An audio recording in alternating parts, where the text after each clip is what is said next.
Right, good evening, everybody. Hello. I'm Jamie Fraser. I'm the director here at the Albright. You're all very welcome to the next in our public series of lectures. Well done, you made it here on a Wednesday, not a Thursday. You might remember we're trialing a Wednesday because the Thursday traffic is so risible. And by looking at the turnout, it seems to have worked. However, if you've got any feedback on this, let us know. But stay tuned to our later summer and fall lecture programs, which we'll advertise soon.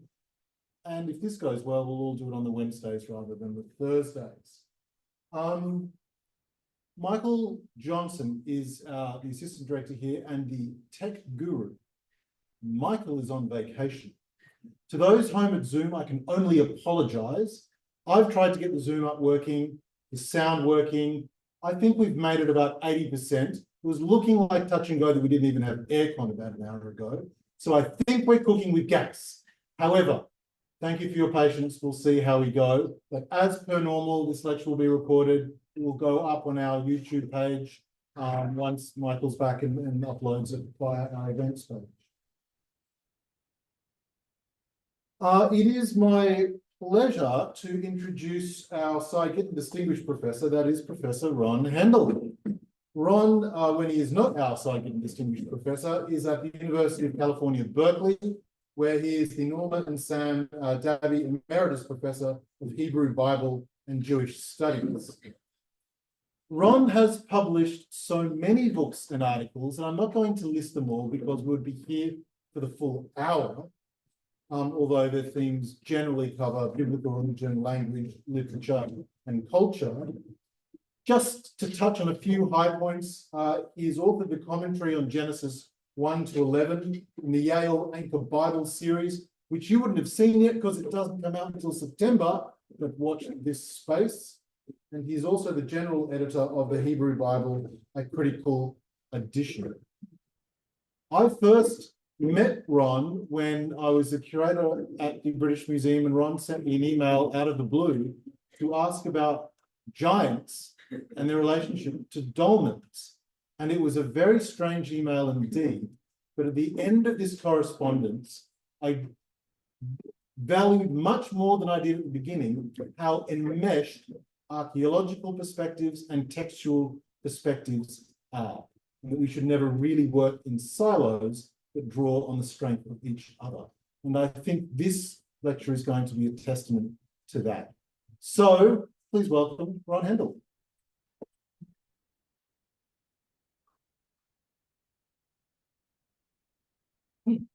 Thank you. It's a great pleasure to be here. Oh, we've got a good crowd on a Wednesday. It's a great pleasure to be here. I've been here at the Albright for a couple of weeks, and I want to thank Jamie for making, and the staff people for making this such a lovely place. Yeah, I've been doing my research on giants since I came here. I have some brand new research to show you. In the spirit of being at the William F. Albright Institute for Archaeological Research, and I'm sort of in the intellectual lineage of Albright. I was taught in graduate school by several of Albright's students, so I always kind of regarded Albright as a grandfather figure. So I want to what's the saying? Roll over Beethoven. I want to see if I can make William F. Albright roll over a little bit, because I want to stretch the horizons of what biblical archaeology is, or could be, or ought to be, or might be in a kind of fantasy world. So I want to look at how material culture, and I say this with trepidation because there's some very good archaeologists in the audience here. And I'm a text person, so I depend on other people to help me with the material culture. But I want to look at how material culture illuminates, cultural history in a way that's not often done. That is to say, I'm not concerned so much with the past as it really was, but I'm concerned with the past as it is imagined, as it is represented in the Bible.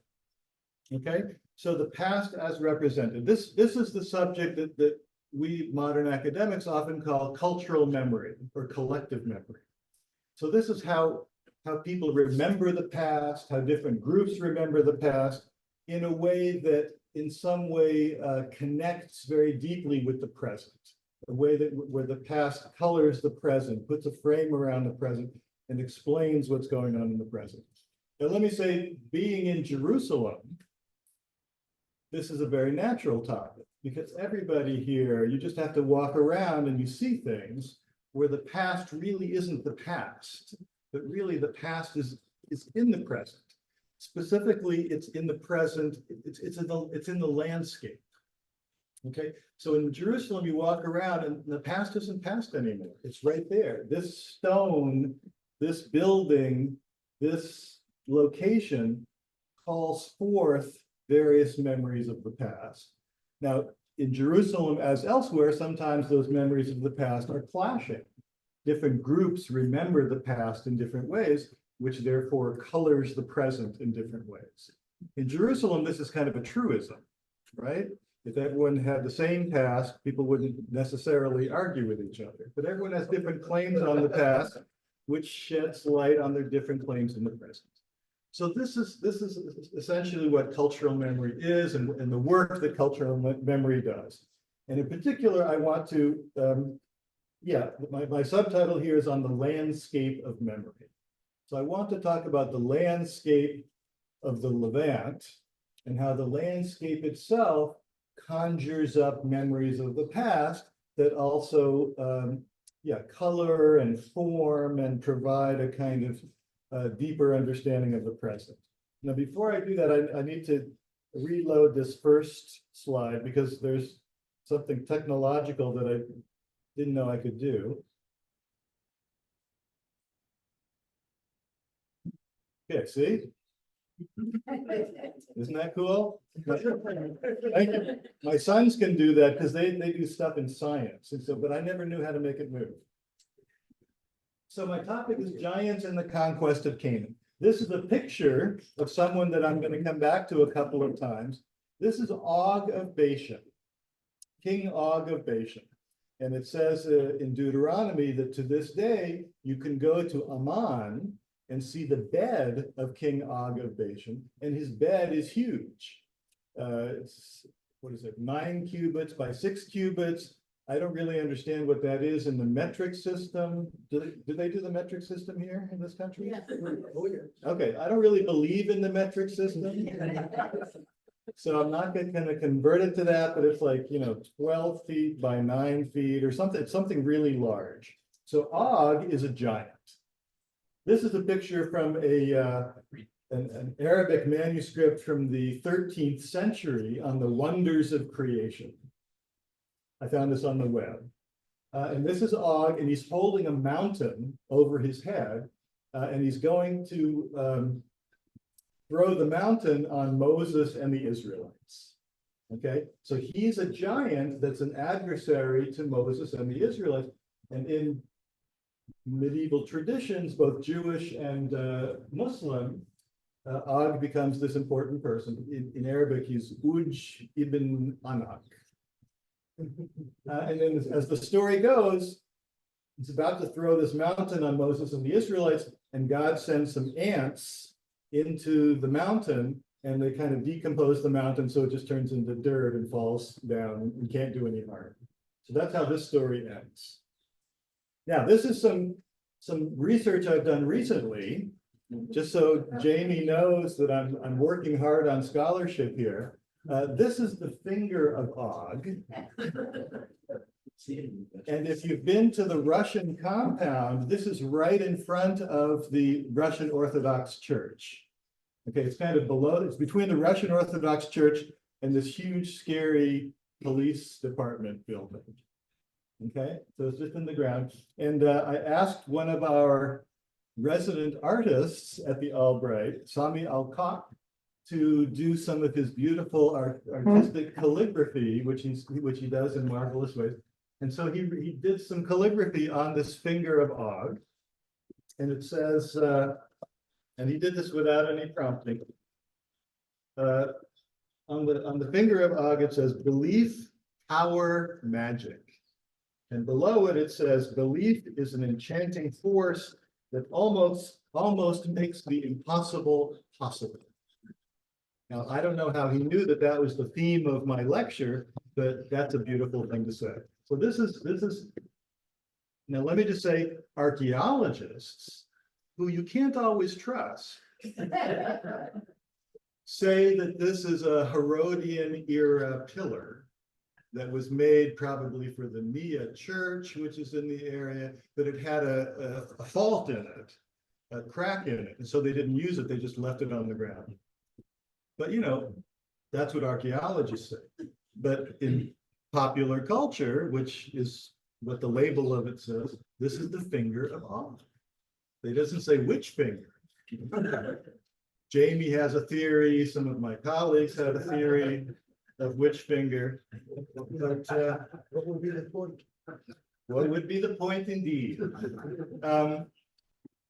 So this local research that I did substantiates my point that the landscape itself, when this was discovered, people said, oh, this is the finger of Og. So the landscape itself stimulates or generates, or in a sense requires stories, okay? Stories about the past that explain and that shed light on and that orient one to these features in the landscape that surround us, okay? So it's not that people made up this story, it's that the landscape demands it almost. Now, let me make another distinction here. Some people, and this is where I'm trying to modify biblical archaeology a little bit. Yes, when one is doing historiography or the studies of ancient culture, it's important on one level to figure out what really happened, okay? But I think that's not the central task. The central task is to understand how these ancient cultures worked, how people perceive the world, how people represent the world, how people, in a sense, imagine their society into being.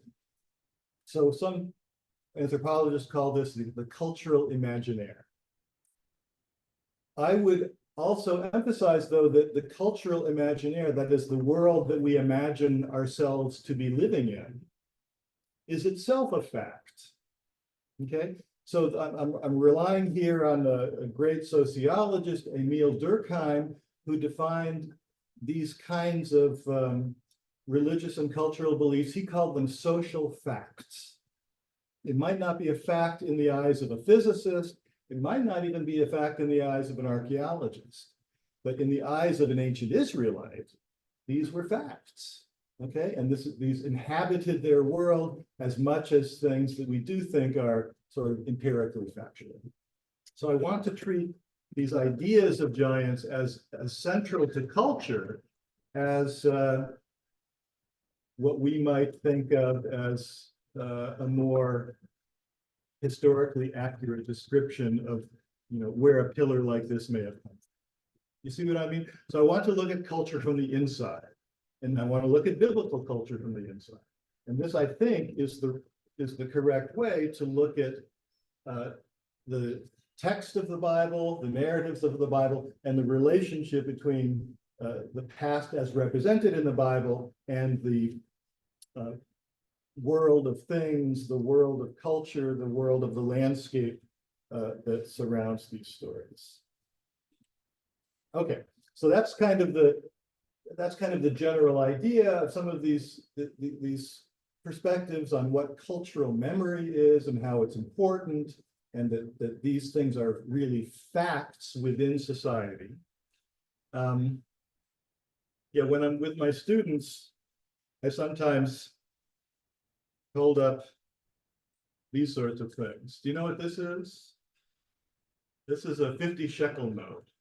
Do you know what it's worth? Well, it's worth 50 shekels.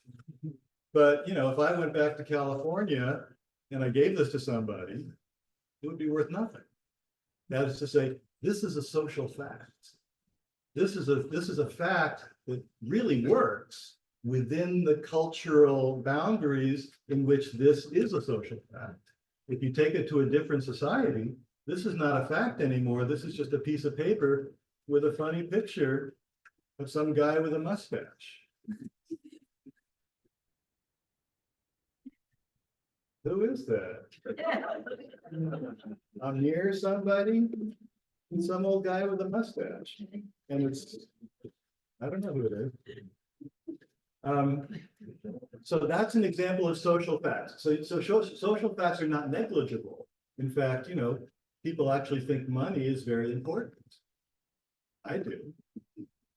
So we live with these things that are social facts, even if their degree of reality might be different than other things that we live with. But these are part of our inhabited world within our culture. Okay, so these are facts. I want to now look at the biblical texts that talk about giants and the conquest. This is again, I feel Albright's shadow here. Albright has his own theory of the biblical conquest narratives. Albrecht Alt, a great German scholar, had his theory of how to understand the biblical conquest narratives. George Mendenhall, a student of Albright, has his own theory. This is my theory of the conquest. Okay, no one will ever take it seriously, but I think it's correct. So here is the report of the spies when Moses and the Israelites show up on the edge of the promised land. They're somewhere. Where are they? They're in Jordan somewhere. Are they where we were hiking the other day? And Moses says, go up there into the Negev and go into the hill country and see what the land is like, whether the people who live in it are strong or weak, whether they are few or many. So this is from what some biblical scholars call the J source. It doesn't matter what you call the source, but this is a source from something like the 8th century BC.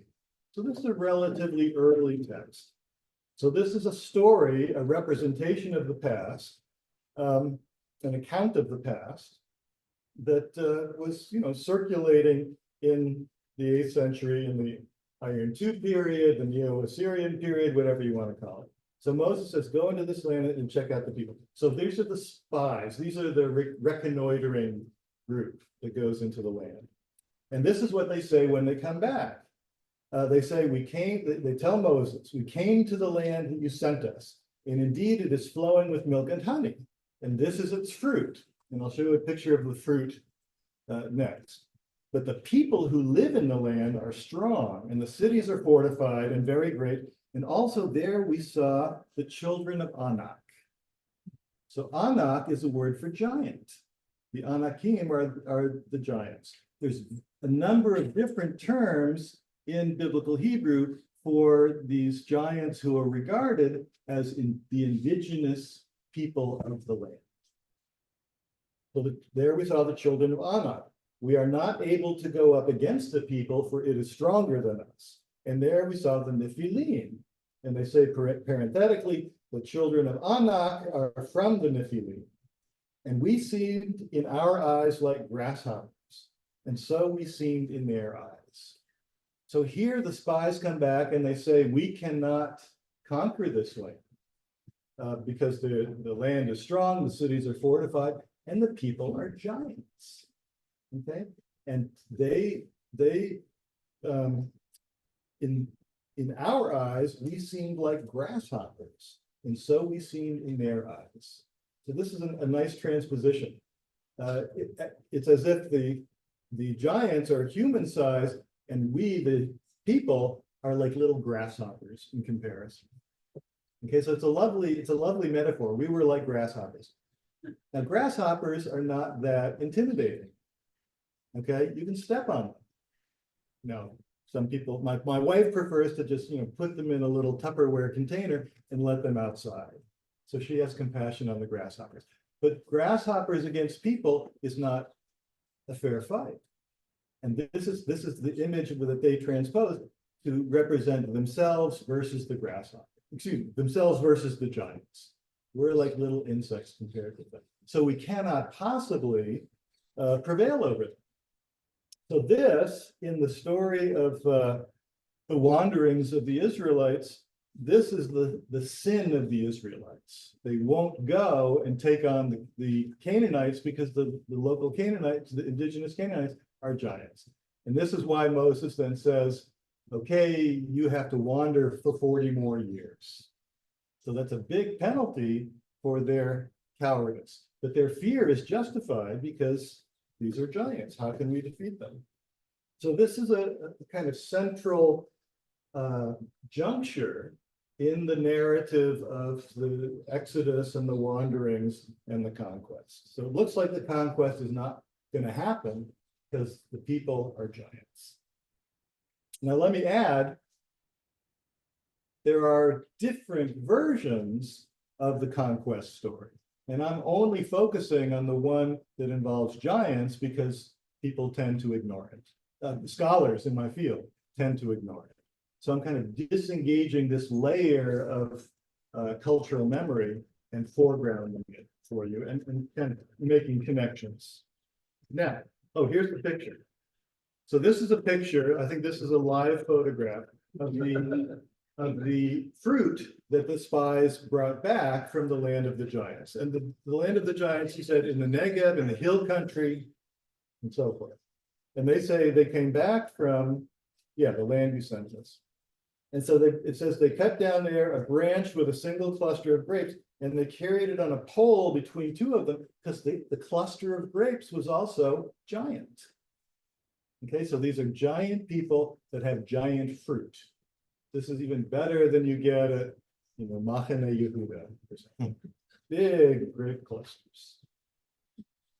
Now, let me point out that this memory of the giants in the land is not limited to the stories in the Pentateuch.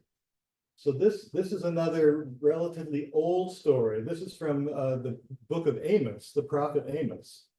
And he's criticizing the Israelites for various things that they have done. And in order to justify his criticism, he recalls the glorious past in which Yahweh has redeemed the people, saved them from Egypt, and brought them into the land. So this is his epitome, his little summary of the Exodus and the conquest. He says, and this is Yahweh's speaking through Amos.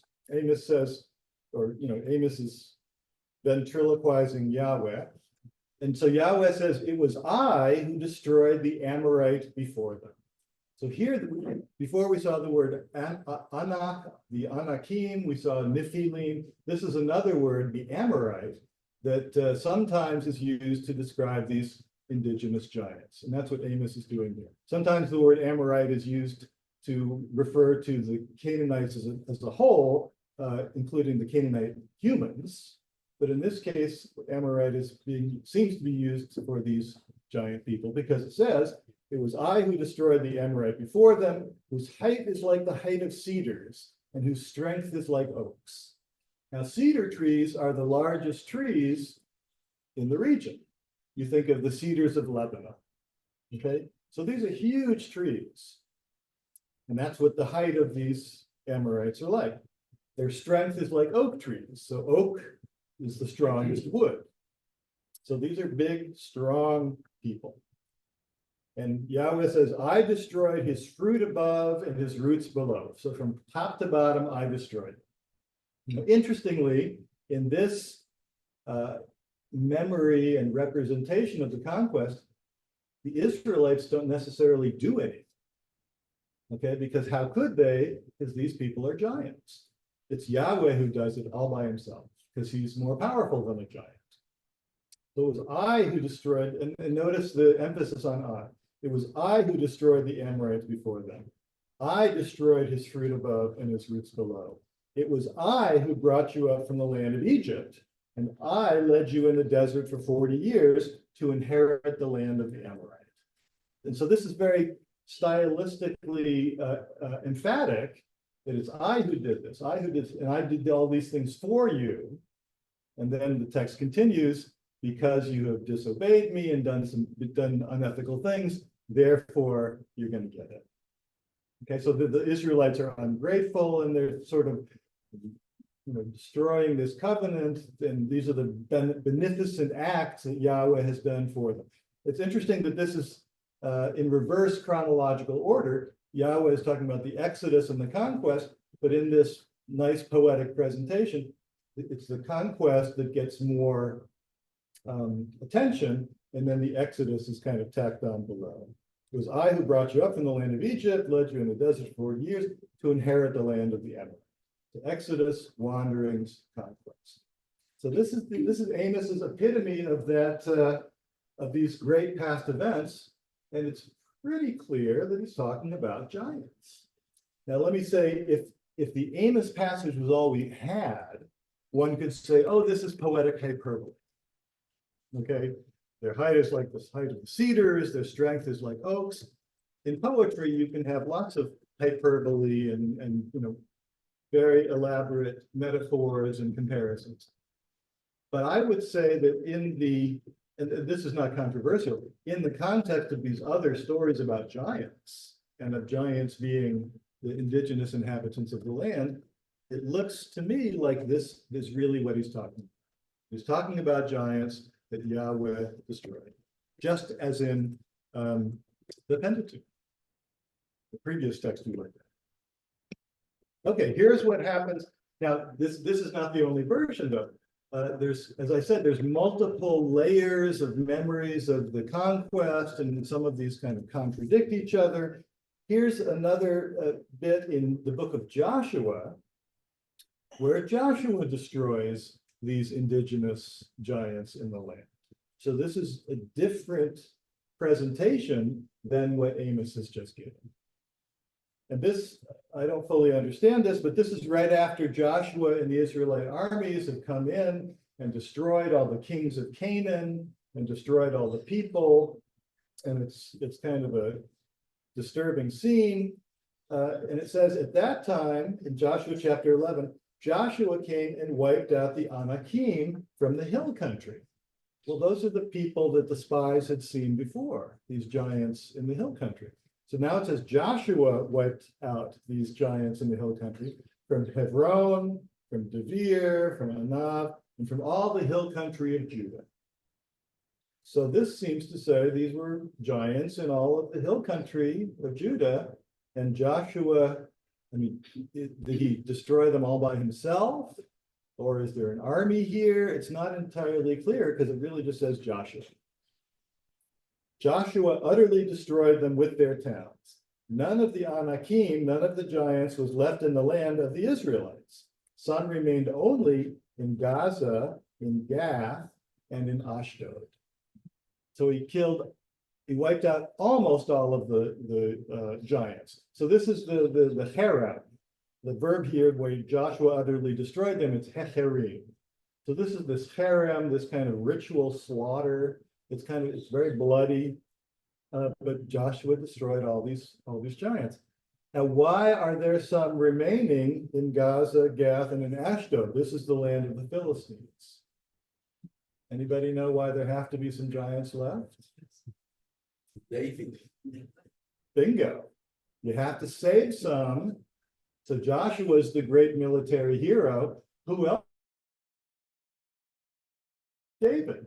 So David and his men destroyed the last of the giants who are Philistines in the land of Gath and here in other Philistine cities as well. Isn't that nice? I'll show you a nice picture of that later. Now, these are the pieces, and there's more of them too. There's some stuff in Deuteronomy that expands on some of these images.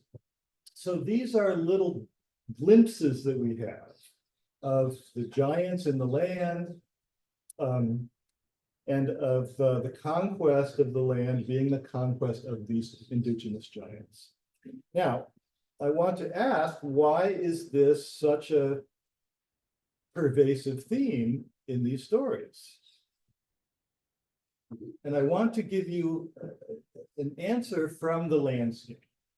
Okay, I want to show how I think the landscape itself of Israel and Jordan, in a sense, stimulates these stories about indigenous giants who are now no longer in the land. Okay, so in a sense, these stories of the conquest of indigenous giants is a story that explains the world that they live in, the world that, you know, Iron Age Israel is living in. And it's still stuff that's in the landscape today. So there's, to this day, these stories, these ways of responding to the landscape, of living in the material world, makes these stories powerful, essential, and enduring. So I want to look a little bit at the landscape. This is a picture of what archaeologists would call Middle Bronze Age walls at the city of Hebron. Okay, and this is a picture of an actual archaeologist standing on these stones. And you can see they're huge stones. Now, let me say, you archaeologists can correct me if I'm wrong, but these stones, archaeologists call them cyclopean stones and cyclopean architecture. Now, why do they call them cyclopean stones, cyclopean walls, and cyclopean architecture? Well, what are the Cyclops? They're giants, right? This is technical archaeological language, cyclopean architecture. So giants built these walls. Now, you don't have to believe me. This goes back to ancient Greek science, or ancient Greek archaeology.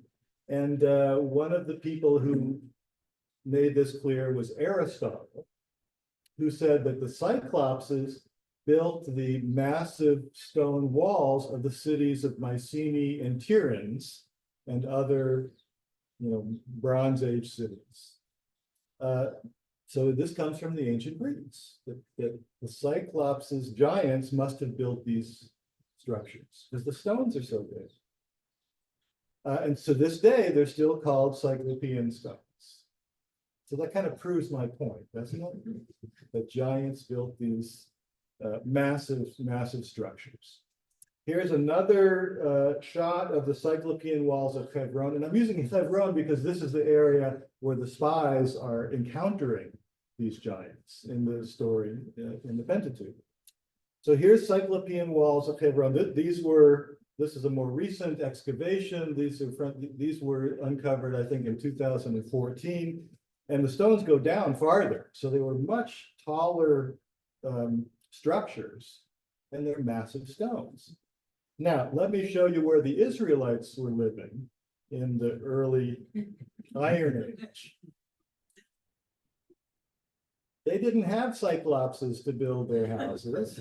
They have these crummy little stones, and they have these 4-room houses. And this is where the Israelites are living. And they're living, you know, a small stone's throw from these massive cyclopean walls, okay, which I'm told were visible in the Iron Age. So the Israelites could see them. And you could imagine them sitting in their little living room saying, where did those big walls come from? Well, there's only one answer, I think, that's available in their time, and that is giants.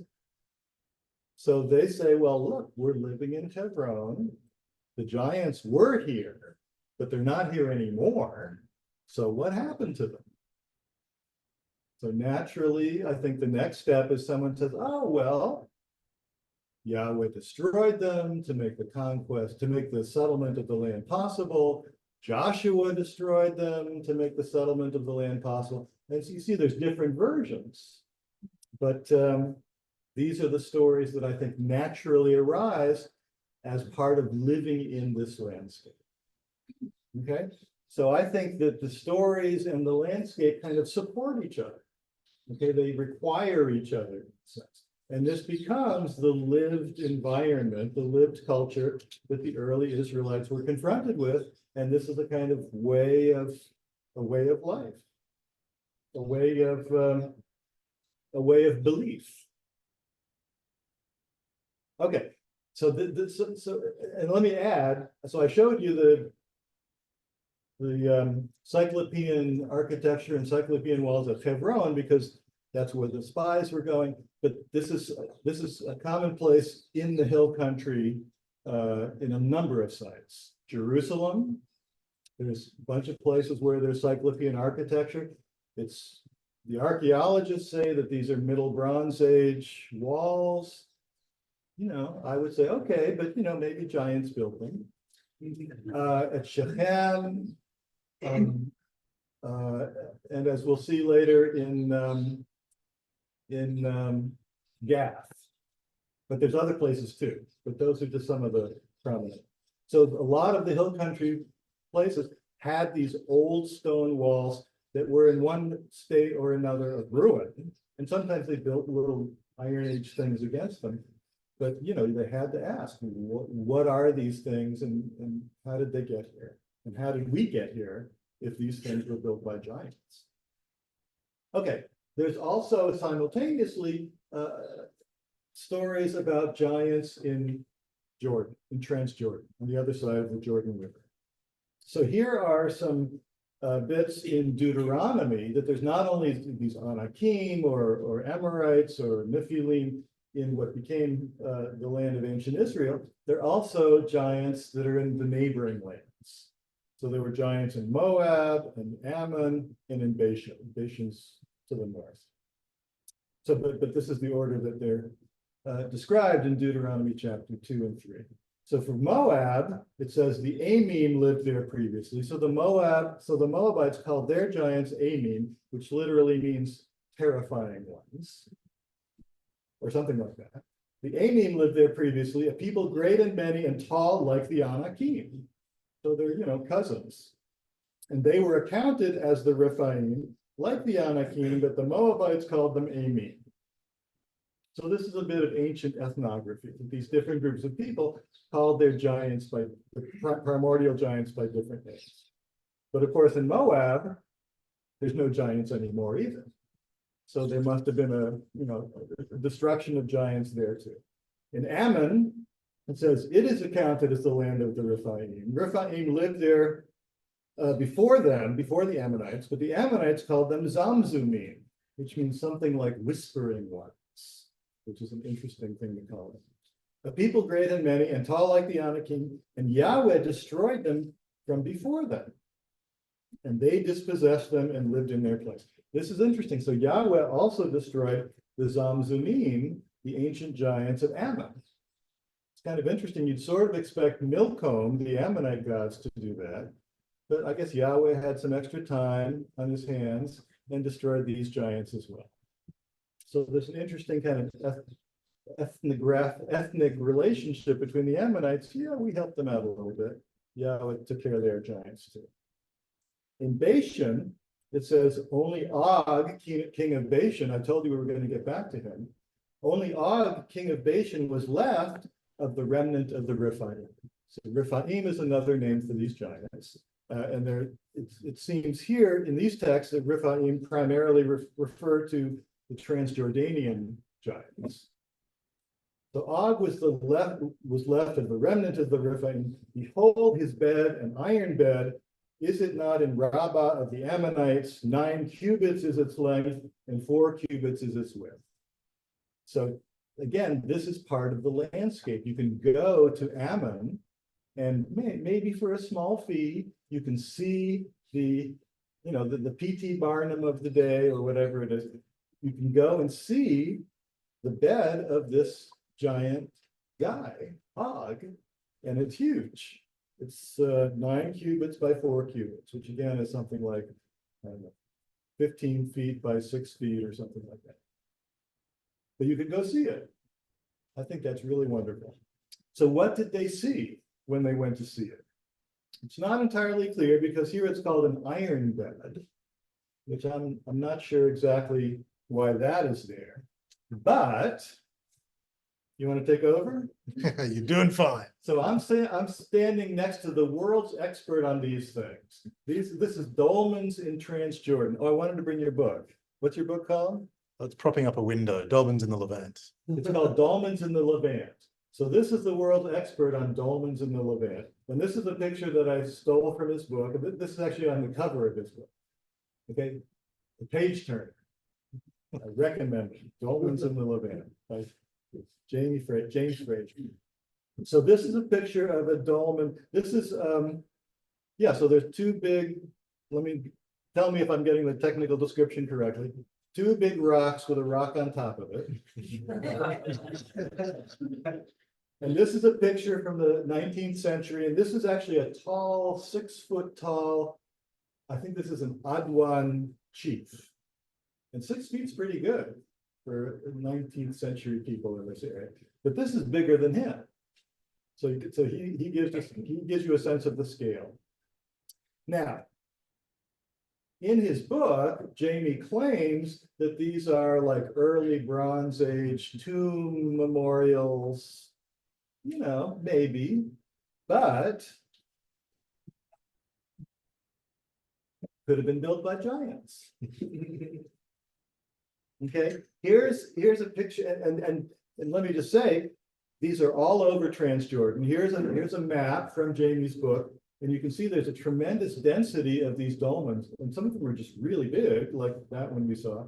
And they're all over. They're in the Galilee region, but they're in the Transjordan all the way down to the Dead Sea, and there's thousands of them, right? Like tens of thousands of them.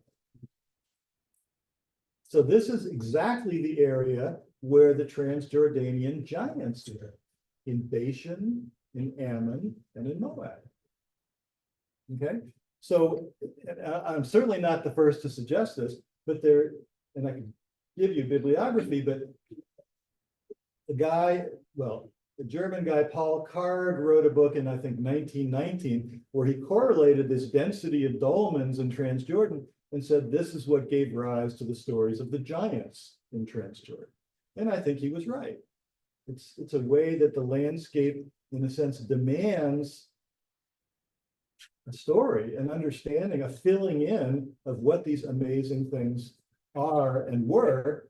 But then you have to say, well, why aren't the giants there anymore? So you have to have a story of the conquest and destruction of the giants, which is also there in Deuteronomy, but I assume the Ammonites and the Bashanites and the Moabites had their own stories, which the Bible is simply reporting to us. Okay, now this is a little more speculative, but here's a dolmen that's in Amman, that was in Amman in 1881. This is from Charles Condor's survey or something, and you have people draw nice drawings.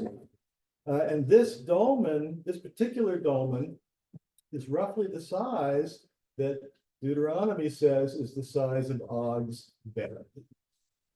Okay, so it's a really large dolmen. Actually, no, this is actually a little bigger. It's the same height or length as Og's bed, but it's a little wider. So it could have fit Og and a friend. Okay, so this was there in Amman in 1881. So when it says go to Amman and you can see it, this or something like it, I think is probably what you would have seen. And there's dozens of them, but this one is particularly big. This is the same dolmen a few years later. That's 1881. So this is 30 years later. It had fallen down by 1910. Okay, but these are the same rocks, but now they're not as comfortable anymore. Now, let me just widen the scope for a moment and say that these dolmens are not only found in Jordan and the Galilee, they're found in Europe, they're found in Asia, there's a lot of them in the Korean peninsula. I was just speaking with a gentleman from the Netherlands today and said, oh yeah, we have those near where we are, and we used to call them giants' beds. Sometimes they're called giants' tables. In Sardinia, I think they're called, yeah, I think they're just called giant. Oh no, in Sardinia, they're called the tombs of giants. So these are all over and usually regarded as giants' tables or giants' beds. So the idea that these are built by giants is a kind of global phenomenon. Okay, again, archaeologists say that's not true, but you know, archaeologists, can you trust them? I don't know. when modern Amman was expanded, they tore down these dolmens. Okay, so the dolmen I just showed you isn't there anymore. They made way for a mall or a parking lot, and they built this other weird large thing that looks like some sort of technological dolmen. But this is, so you can't find the dolmens downtown in Amman today, because this is downtown Amman today. It's McDonald's. Is that, maybe that's a McDonald's dolmen? Okay. So these are, so yeah, so this is the story that I'm telling. That people respond to the landscape, they make their inquiries into the past, they reconstruct the past on the basis of the present, they tell story, they represent the past in ways that justify the present, that explain the present, that orient the present. This is a picture, I think this is a live picture of the slaying of the last of the Rephaim, the last of the giants, which is Goliath. And of course, this is attributed to the great hero David. So these stories, so this belief in giants does a lot of cultural work. It establishes the greatness of David, who didn't even put on Saul's armor when he went up against Goliath. He says, "Oh no, I'll just go. I'll take my slingshot. This guy can't touch me." And so that's brave. I mean, he's braver than those people in Numbers 13 who just screamed and ran away from the giants. So this gives David glory. Okay, it gives Joshua glory. Of course, it gives God glory because in Amos it was God himself who destroyed the giants, and Deuteronomy seems to suggest the same thing. Let me also say it creates a kind of sense of the past in relation to the land, such that for the ancient Israelites, in their view, they're inheriting the land from these indigenous giants. In a sense, the giants were place setters, placeholders. Okay, let's put it this way. Ancient Israel understood that it was a newcomer in the ancient Near East. Okay, it was a young nation. The nations of Mesopotamia, the nations of Egypt were far older, and so had far more glory than ancient Israel, which was a young culture. They knew that they hadn't been around very long. So by telling these stories of giants, they're not only explaining and living in the land that surrounds them, in the landscape, they're populating the landscape with a past, but they're also, in a sense, I guess I'd say justifying the idea that now this was their land. This is sounding political, but I don't really mean it to be political, because the giants are uncivilized. The giants are fearsome, and the giants are, in a sense, they're others. Okay, they're not civilized. They're not humans. They're some other thing. They're called Amim, which means terrifying. They're called Zamzumim, which means whispering. The word Nephilim literally means fallen ones, which several of these words refer to these creatures, seem to refer to these giants as beings who in the present are dead. Okay, and so that's why they're whisperers, and that's why they're terror things. They're like ghosts that can come out in the night. The word Rephaim here refers to giants, but also more widely refers to the spirits of the dead.